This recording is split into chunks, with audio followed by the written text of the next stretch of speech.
संवरिया।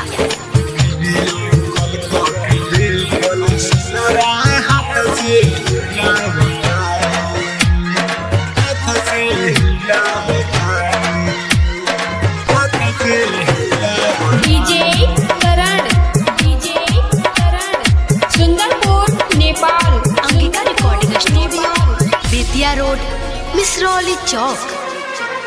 ससुरा में गइले तो बसे, ससुरा में गइले तो बसे, ससुरा में गइले तो बसे, सहिले परेशानी।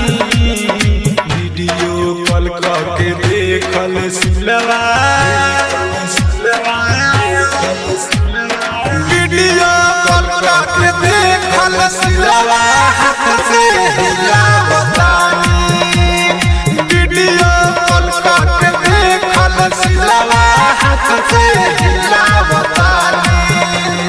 ससुरा में गइले तब से, ससुरा में गइले तब से, ससुरा में गइले तब से, Angika recording studio Bettiah road Misrauli चौक। डीजे करण सुंदरपुर नेपाल।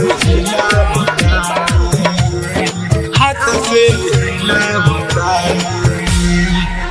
दिलवा हमार दुखइले, दोसरा के मेहंदी लगइले, पागल बनावे खातिर दोसरा से शादी कइले, दोसरा से शादी कइले।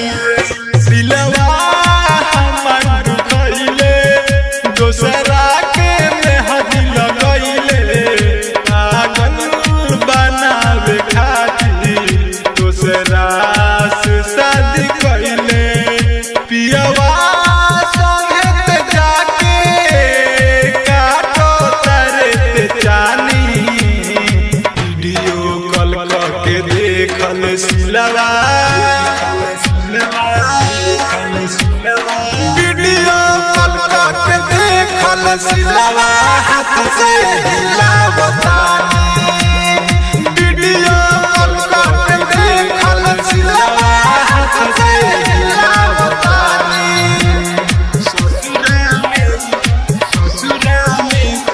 ससुरा में गइले तब से, तब से।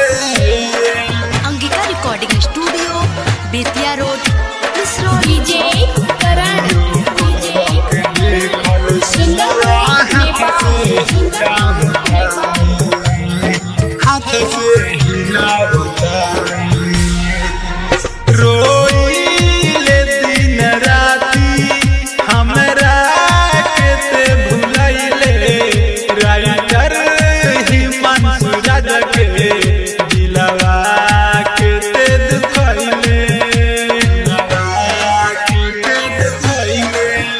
रोइले दिन राती हमरा के ते भुलैले, राइटर हिमांशु राजा के दिलवा के ते दुखैले।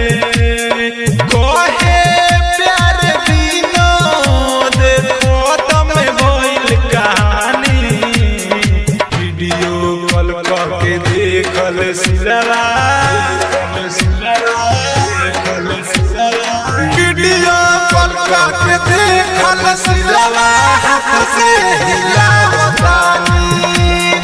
वीडियो कॉल करके देखल सिलवा, हाथ से हिलावतानी। Angika recording studio Bettiah road Misrauli चौक।